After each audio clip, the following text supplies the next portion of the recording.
हरि ओम श्री कृष्णचंद्राय नमः।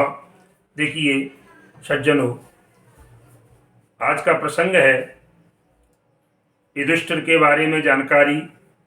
युधिष्ठिर का सत्य प्रेम, युधिष्ठिर का शांत स्वभाव और युधिष्ठिर का धर्म प्रेम, ये तीन बिंदु मैं लेकर के चल रहा हूँ। आज के लिए मैं आपके सामने में ये तीन बिंदु रख रहा हूँ कि युधिष्ठिर के अंदर ये तीन बातें थीं, तो मैं इसको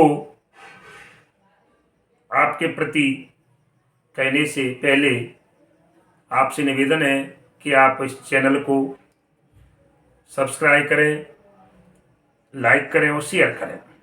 देखिए सज्जनों, युधिष्ठिर जो महाराजा पांडु के सबसे बड़े लड़के थे, ये पांडवों में सबसे बड़े थे। ये 5 भाइयों में इनकी माता का नाम कुंती था, इसीलिए और इन्हें धर्म का अवतार कहा जाता है। भाई तो 4 और थे, लेकिन इनको नाम युधिष्ठिर के साथ में इनका नाम धर्मराज भी है। इन्हें धर्म का अवतार कहा जाता है क्योंकि इन्होंने कभी धर्म का साथ नहीं छोड़ा और इन्होंने कभी झूठ नहीं बोला, ये हमेशा सच बोलते थे। इसीलिए युधिष्ठिर जो युद्ध में स्थिर रहे, घबराए न, उसे युधिष्ठिर कहते हैं। तो देखिए सज्जनों, में यहाँ पर आपको युधिष्ठिर का सत्य प्रेम बताने जा रहा हूँ कि इनके अंदर कितना सत्य प्रेम था। युधिष्ठिर हमेशा सत्य बोलते थे। एक बार गुरुजी ने क्रोधम मा कुरु, जब ये पढ़ने जाते तो इनको गुरुजी ने एक वाक्य दिया याद करने के लिए कि क्रोधम मा कुरु। इस वाक्य को याद करने के लिए दिया, लेकिन इनको ये वाक्य याद नहीं हुआ। ये जैसा कहते थे वैसा ही करना चाहते थे। इन्हें विश्वास नहीं था कि इन्हें क्रोध नहीं आएगा। माने इनने उसका अर्थ किया। गुरुजी ने कहा क्रोधम मा कुरु, क्रोध मत करिए, लेकिन इनको इस पर विश्वास नहीं हुआ। इसलिए इन्होंने गुरुजी से कहा कि मुझे अभी तक आपका जो दिया हुआ पाठ है वो याद नहीं। गुरुजी को यह सुनकर के बड़ा गुस्सा आया और उन्होंने और युधिष्ठिर में जो एक थप्पड़ मार दिया।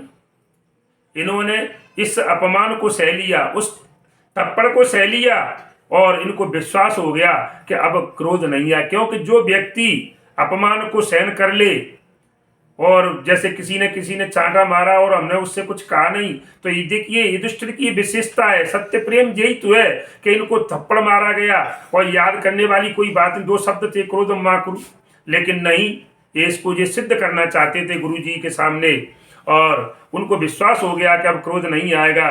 तब इन्होंने कहा कि मुझे अब क्रोधम मा कुरु याद हो गया। अर्थात इसका अर्थ क्या है? इस शब्द का अर्थ है क्रोधम मा कुरु, कि अब मुझे गुस्सा नहीं आएगा। क्रोध माने गुस्सा। तो अब इनको, क्योंकि जब गुरुजी के मारने पर, पीटने पर, थप्पड़ मारने पर जब मुझको क्रोध नहीं आया, तो अब मुझको जीवन में कभी भी क्रोध नहीं आएगा। दूसरी पॉइंट की बात, शांत स्वभाव। युधिष्ठिर जो बड़े शांत स्वभाव के थे और उन्हें गुस्सा तो आता ही नहीं था, ये मैं आपको पहले इस प्रसंग में बता चुका हूं।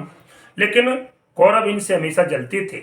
जो कौरव जो 100 भाई थे, तो इन जलते थे।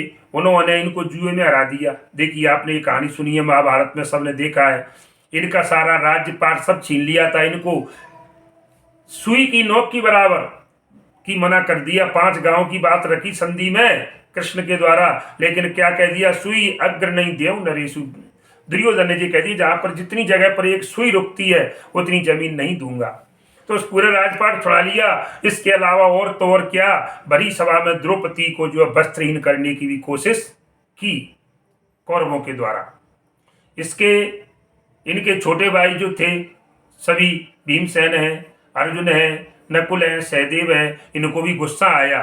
लेकिन अगर वे चाहते तो कौरवों का उसी समय सफाया कर सकते थे, उनका नाश कर सकते थे। लेकिन उस समय भी युधिष्ठिर शांत रहे। देखिए जिसकी सब चला जाए, अरे और धन संपत्ति जाएगी, चलो हमें कोई चिंता नहीं है, लेकिन अगर स्त्री का अपमान और उस पति के सामने उसकी पत्नी का अपमान हो तो उस पति का जीवित रहना बेकार है, उसकी जिंदगी बेकार है, धिक्कार है उसके पुरुषार्थ के लिए। लेकिन नहीं, उस समय भी वे शांत रहे और धर्म का पालन करते रहे। जुए में हारे तो देखिए उसके बाद इनको 12 वर्ष का वनवास दिया गया और एक वर्ष का अज्ञातवास मिला तो जंगल में 1 वर्ष छिप करके भी रहे। यहाँ पर भी इनके भाइयों और द्रौपदी को बड़ा गुस्सा आया था उनके अपने कौरवों के ऊपर, लेकिन वे चाहते थे कि गुस्सा भी हो जाए, किंतु और वे इनको इतना भड़काते थे बातों के द्वारा कि उनके कि ये बड़े भैया युधिष्ठिर और भड़के और जो आपको थोड़ा सा आज्ञा तो दे दें, फिर हम सब विध्वंस कर देंगे कौरवों का। लेकिन सज्जनों इतने शील स्वभाव के थे, इतना सब कुछ किया, उकसाया भड़काया, लेकिन शांत विकट परिस्थितियों में भी सब कुछ गंवाने के बाद भी ये शांत रहे। ये इनकी दूसरी विशेषता है। तीसरा, युधिष्ठिर का धर्म प्रेम। महाभारत के युद्ध के बाद देखिए युधिष्ठिर जब राजा बन गए ना सज्जनों, तो राजा बनने पर भी इनको घमंड नहीं हुआ। जैसे कहते हैं कि भरतई होई न राज मद विधि हरि हर पद पाए, तो इसी प्रकार इनको भी राजा बनने के बाद किसी प्रकार का घमंड नहीं हुआ। इन्हें अपने रिश्तेदारों के मरने का बड़ा दुख हुआ कि इस युद्ध में हम राजा भले ही बने, लेकिन हमारे बहुत से नाते रिश्तेदार अपने लोग जो मारे गए, सगे संबंधी। और धृतराष्ट्र, देखिए सज्जनों एक बड़ी कितनी आश्चर्यजनक बात है कि जब ये कौरवों का नाश हो गया, दुर्योधन वगैरह 100 भाई मारे गए, तो जो धृतराष्ट्र और गांधारी थे इनको इन्होंने अपने पास रखा, इनकी सेवा की थी। देखिए ये होता है धर्म।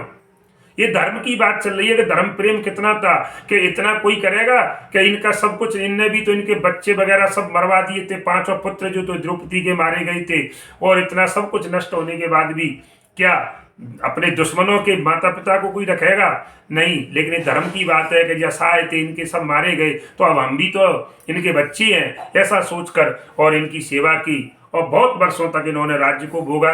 राज्य को भोगने के बाद सज्जनों ये हिमालय पर चले गए, और इनके साथ साथ सब उनके भाई भी साथ गए थे, और द्रौपदी भी इनके साथ गई थी।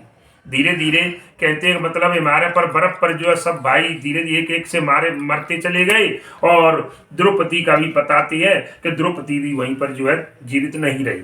इस प्रकार अब केवल धर्मराज के साथ सब भाई चले गए, सब मर गए, द्रौपदी भी चली गई, लेकिन एक कुत्ता बच गया सज्जनों।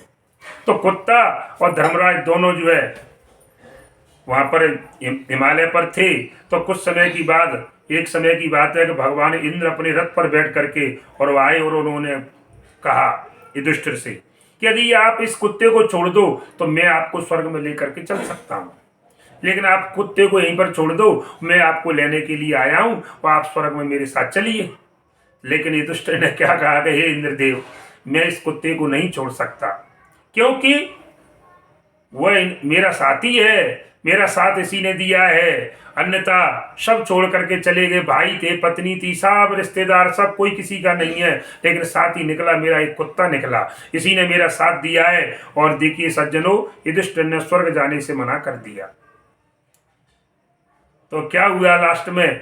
अब थोड़ी सी बड़ी आश्चर्यचकित घटना है कि देखिए जब कुत्ते ने अपना असली रूप दिखाया महाराज, बाद में जब उनका जो प्रसंग चल रहा था, तो एकदम वो कुत्ता कौन है? वही धर्म का अवतार था।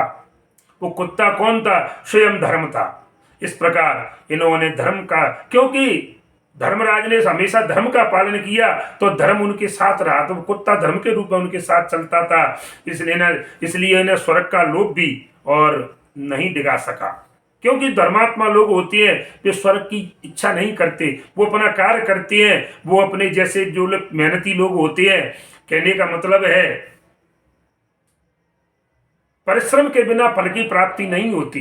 कहने का मतलब बीज बोएंगे तो फल निश्चित मिलेगा। इसलिए मनुष्य देखिए कर्तव्यहीन जो व्यक्ति होते हैं वो फल की आशा करते हैं, और कहने का मतलब है ईश्वर के प्रति ऊपर छोड़ दो आप कि परमात्मा जो देगा वो सब अच्छा है। तो ये धर्म के ऊपर थी इनकी बात, इनको स्वर्ग का लोभ भी नहीं दिखा सका। इंद्र ने कहा कि मैं आपको साथ लेकर चलता हूँ। इसीलिए इस घटना के बाद ये देखिए यहाँ से सीधे जी जो है, और जब कुत्ते ने अपना स्वरूप दिखाया कि मैं धर्म, और ये धर्मराज और स्वयं इंद्र के साथ जो है स्वर्गलोक चले गए। इस प्रकार से सज्जनों युधिष्ठिर की कहानी मैंने आपको बताई। इसी के साथ जय श्री कृष्णा, जय श्री श्याम।